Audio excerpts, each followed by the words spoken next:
This is a 2-row repeat pattern using 4 coloured cords that should all be the same length. So to begin this pattern, I'm going to do 2 square knots. So I'm going to take the cords in the centre and then do a square knot with the cords on either side. Now normally at this part of the pattern I'll do 1 square knot, but at the beginning and at the end I'm going to do an extra one.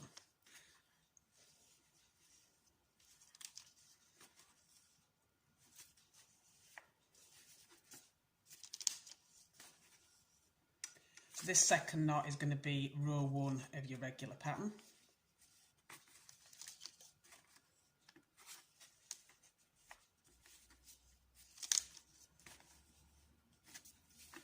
So for the second row, I want to take the cord in position number 1 and then the cord in position number 2, and I'm going to do a hitch knot over this one.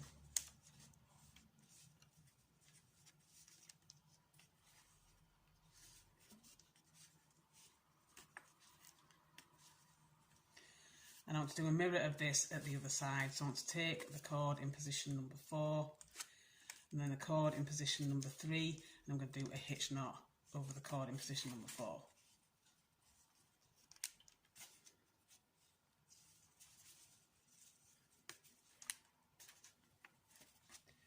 So then before I go back to row 1 and do my square knots again, I want to switch the position of cord 2 and 3, and whichever direction you go in, you can do whichever you want, but always do it that way, working down.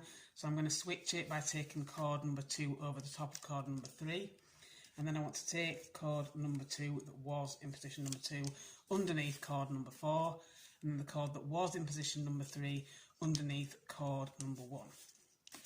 And then I want to return to what I did for my first row and do a square knot.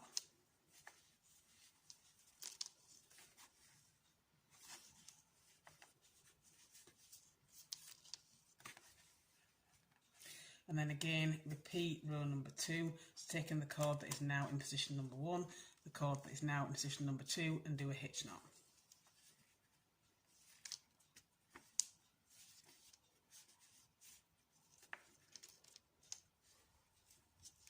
And then a mirror image at the other side, so taking the cord that is in position number 4, taking cord in position number 3 and working a hitch knot.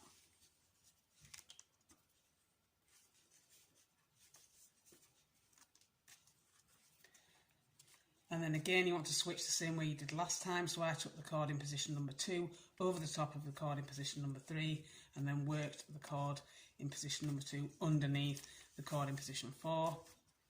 And then took the cord that was in position number 3 and work it underneath the cord in position number 1 and then do a square knot again. And you want to keep repeating these steps all the way down until you've got the bracelet as long as you want it to be.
And when you finish, you should end up with something that looks like this. So I've gone for simple tie-on ends and just sealed the square knots, but you could do whichever fastening you prefer.